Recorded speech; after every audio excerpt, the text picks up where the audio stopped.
7:12. Ayer, en una entrevista bien extensa, con temas bien variados del presidente Sebastián Piñera en la radio Bio Bio, hubo uno particular que llamó la atención, y es la molestia que manifestó el presidente en relación a los excesivos gastos que tuvo la Fuerza Aérea de Chile por el cambio del alto mando, cuando asume el general Arturo Merino Núñez. Se le pregunta al mandatario respecto del monto, dice: pregúntale al comandante en jefe, pero yo no estoy de acuerdo y me parece que es un exceso. Desde ahí empezaron a salir una serie de cifras, se hablaba de 600 millones.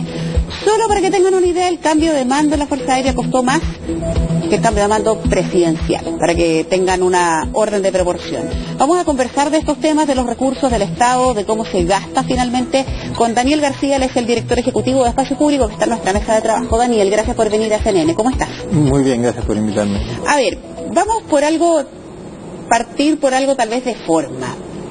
¿Está bien, a tu juicio, que el presidente manifieste de manera pública una recriminación, una molestia importante por el excesivo gasto de una de las ramas de la Fuerza Armada? Partamos por la forma.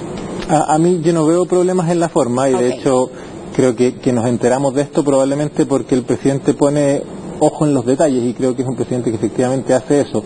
Lo que uno debiera preocuparse es, más allá de los montos, que sobre todo cuando uno habla de recursos públicos, de Fuerzas Armadas, siempre son montos difíciles de entender, es por qué no hubo espacios para ejercer control sobre este monto antes, por qué hay estos niveles, se mantienen estos niveles de discrecionalidad, de reserva, sobre el uso del presupuesto público, de recursos públicos, y eso sin duda llama a preocuparnos en un contexto además en que las Fuerzas Armadas y las Fuerzas de Orden en general están siendo cuestionadas por su exceso de autonomía y de discrecionalidad. Entonces ese es el punto en que yo pondría especial atención, y ojalá esta oportunidad que nos da el contexto se aproveche para hacer reformas, porque efectivamente la Comisión Engel en 2015 hizo propuestas bien concretas respecto a cómo mejorar la administración del presupuesto en defensa, por ejemplo, de las cuales ninguna se ha implementado. La que ha tenido un mínimo avance es la derogación de la ley reservada del cobre, pero que a nuestro juicio no cumple con los objetivos que proponía esa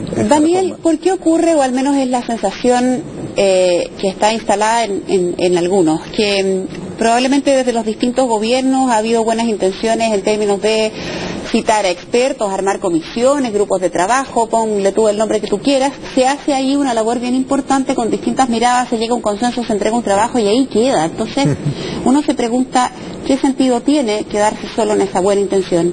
Si, como tú acabas de referirnos, el grupo encabezado por Engel resulta que da una serie de conclusiones que no se implementa, ¿por qué no es posible avanzar a implementar las medidas que realmente tienen un sentido y que permitan mejorar la eficiencia? Sí, bueno, bien importante, esa comisión generó muchas propuestas y el avance es bastante significativo. Hoy día Chile es mirado como ejemplo no por la ausencia de corrupción, sino por la reacción que tuvo, de hecho en concreto esa comisión. El avance que mide el Observatorio Anticorrupción es en torno al 63% de las medidas que se recomendaron tienen algún grado de implementación, lo que es para el corto periodo de tiempo, estamos hablando de una comisión que tuvo lugar hace 3 años, es bastante avance. Ahora, efectivamente hay espacios donde no ha habido voluntad de avanzar. Uno de ellos son las Fuerzas Armadas, otro podríamos decir quizás es el Congreso, donde ha costado mucho empujar, fortalecer la transparencia, quizás el tema de los gobiernos locales, no por un problema de voluntad, sino por quizás la complejidad o porque siempre son relegados en las prioridades políticas. Son espacios donde todavía hay mucho por avanzar en términos de transparencia y corrupción, pero pienso que en general debiéramos reconocer que en los últimos años había un avance, y eso se ha debido a la mancomunión entre la sociedad civil, el Congreso y el Poder Ejecutivo. Daniel, hemos puesto la atención en el último tiempo en cómo se manejan las Fuerzas Armadas y de orden, por distintos hechos, desde, no sé, por el fraude de más de 27.000 millones en Carabineros, lo que pasa con el Ejército, un montón de cosas que nos han puesto el foco ahí. Pero si uno amplía la mirada, uno probablemente podría decir, ojo, porque finalmente la mala manera de gastar se puede replicar en una serie de estamentos del Estado. O sea, por de pronto, por ejemplo, llevamos ya varios días conociendo la manera en cómo se pagaba o se paga viáticos a los parlamentarios, que no dice relación con que no los reciban, porque evidentemente los tienen que tener, pero es la forma, o que a veces se duplican ciertos viáticos y uno dice, pero ¿por qué está recibiendo por una parte y por la otra? Plata que en buen chileno se está gastando mal. ¿Por qué? ¿Qué pasa ahí que se pueden permitir estas estos vicios, estas irregularidades, ¿qué pasa en el Estado que no es posible hacer un gasto más eficiente de los recursos, que por lo demás no nos sobran? Sí, bueno, ese yo creo que es un desafío permanente del Estado. Los recursos siempre son finitos, las prioridades y las necesidades son mucho mayores que las que uno tiene capacidades de abordar y por lo tanto gastar bien y priorizar bien creo que son las funciones principales de gobernar.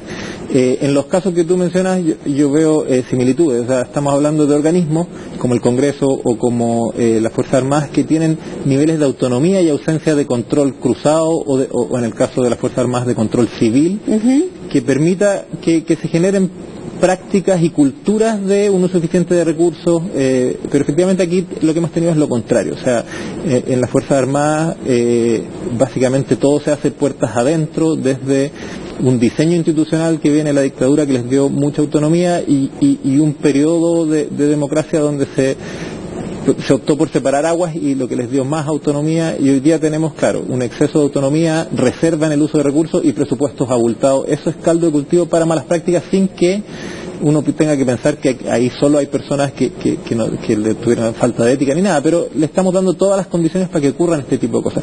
En el Congreso, si bien no es el mismo nivel de opacidad en el uso de recursos, sí ha costado mucho instalar prácticas de transparencia y de auditoría o controles cruzados que permitan. Al final lo que buscamos es recuperar confianza, y muchas veces estos montos, si uno lo explica bien, hasta podrían estar justificados. No sé, ahí habría que ver el caso a caso, pero lo esencial aquí es que recuperemos confianza.